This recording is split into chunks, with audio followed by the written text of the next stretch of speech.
Have you ever met someone so disciplined it's almost unsettling? They don't talk much about goals. They don't post motivational quotes. They don't even look inspired. And yet, every single day, they show up. They wake up, work, and repeat.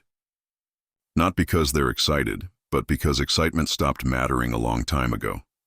This is what psychologists call true self-control. It's the kind of discipline that doesn't need noise. It just exists. It's silent, emotionless, and terrifyingly consistent. Most people think discipline is about waking up early, hitting the gym, or following routines.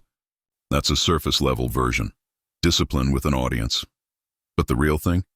The real discipline is invisible. It's what happens when nobody's watching. No claps, no likes, no validation. Just you, your mind, and a decision. This is the scariest level of discipline you'll ever see. And once you understand it, you'll never look at motivation the same way again. Psychologists say our brains are built to chase dopamine, the chemical that rewards us for excitement, novelty, and success. That's why people love starting new things, new goals, new plans, new diets, new routines. The first few days feel electric. You feel unstoppable. But then, it fades. And this is where 99% of people stop. Because the moment motivation dies, most people think discipline is gone too. But for the truly disciplined, that's where it starts. They've trained their brain to act without dopamine, to move without excitement, to push when it's boring, tiring, or thankless.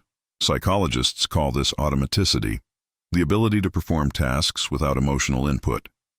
In simple words, they don't wait to feel ready, they just do it. And here's the scary part. These people aren't forcing themselves anymore. Their habits have become identity. It's not something they do. It's who they are. There's an old study in behavioral psychology, the Stanford marshmallow experiment. Children were given one marshmallow. If they could resist eating it for a few minutes, they'd get two later. Years later, psychologists found that the kids who waited, the ones who delayed gratification, were more successful, stable and resilient in adult life. Why? Because they learned a rare skill, the ability to choose progress over pleasure. And that's the second layer of real discipline. Most people live in short-term loops, scrolling, snacking, escaping. Everything designed to give quick dopamine hits. But the disciplined mind, it's built for not now, later. It's not about denying pleasure forever. It's about mastering timing. When you can control when you get pleasure, you stop being controlled by it. That's power, real power. When you say, I'll rest after I finish, instead of, I'll finish after I rest, you start to control your mind instead of obeying it. That's the foundation of self-mastery. Ask most people, do you feel like doing it today? They'll check their mood first. The truly disciplined don't ask that question. Because the answer doesn't matter. Psychologists call this implementation intention, the decision to remove decision. They don't decide every day whether they'll act. They decided once, a long time ago.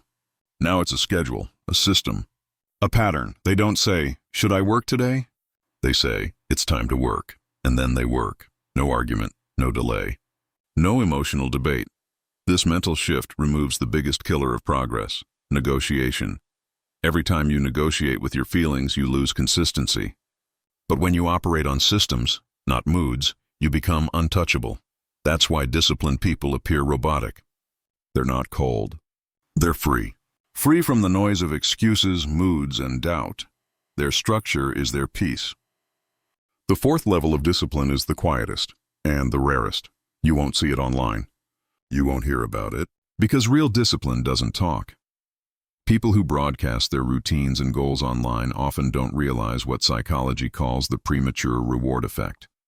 When you talk about your goals, your brain releases dopamine, the same satisfaction you'd feel if you actually achieved it. So, you trick your mind into thinking you've already succeeded. That's why people love saying, I'm starting this new thing or I'm grinding. It feels like progress, but it's just performance. The scariest disciplined people understand this trap. They don't announce, they execute. They don't tell you what they're building. They'll just let you see it when it's done. Their silence isn't shyness. It's strategic focus. Because talking burns energy and they'd rather spend it doing the work. Their results speak, even when they don't. Here's the truth most people can't face. Real discipline has nothing to do with time management. It's about mind management. It's about acting even when your emotions scream, stop. It's about doing what's right, not what's easy. And it's about staying calm when your old self is begging to quit. At this level, motivation is irrelevant. Success is not emotional, it's mechanical. The scariest level of discipline isn't found in routines or planners. It's found in silence, in the tiny, invisible choices that nobody ever sees. It's when you move without validation, when you push without praise, when you fall, get back up, and don't post about it. That's discipline as identity. It's not something you use, it's who you've become, and when you reach that point, you stop chasing control, because you are control. The journey from motivation to discipline is the journey from noise to stillness. At first, you need music, hype, or reminders. Then you reach a stage where silence fuels you more than sound. You start respecting boredom. Because boredom means you've left the beginner's stage. Psychologists say it takes over 66 days for a behavior to become automatic. But the truth is, real transformation takes a mindset shift when you stop asking, how can I stay motivated? And start saying, how can I stay consistent even when I'm not? You've crossed the threshold. You've entered the scariest, rarest space of all, where your word to yourself is law. You don't promise. You just perform. Discipline is not a battle with the world. It's a war within yourself. Every morning, there's a version of you that wants to stay comfortable, and another version that wants to grow. The difference between winners and watchers is who wins that fight. The disciplined version doesn't feel stronger. It just decides faster. It says, I'll do it anyway. That's it. No arguments. And over time, those quiet decisions build an unshakable identity. Psychologists call this self-concordance theory. When your goals align so deeply with your values that following through feels natural, not forced. That's what real discipline feels like. Effortless effort. You no longer chase greatness. You maintain it.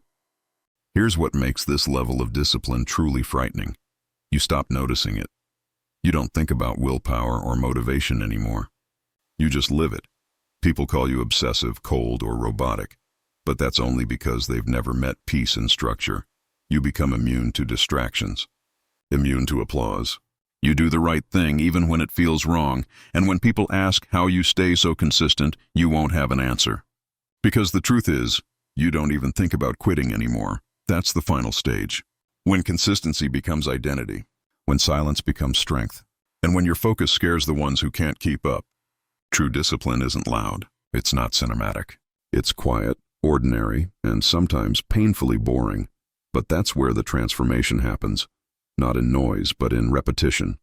Not in excitement, but in endurance. You can decorate your workspace. You can make vision boards. You can post motivational quotes.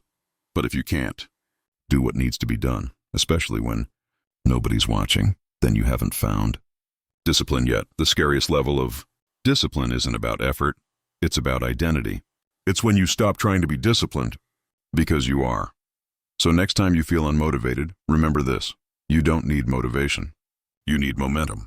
Because motivation fades, but identity stays. And when discipline becomes who you are, nothing can stop you. If this message found you at the right time, it's not by accident. There's a version of you waiting to wake up, and that version doesn't need motivation. It needs consistency. Subscribe right now, not for inspiration, but for transformation. Because here, we turn psychology into power, and consistency into greatness. Stay focused. Stay dangerous. And remember, real discipline doesn't speak. It just shows up.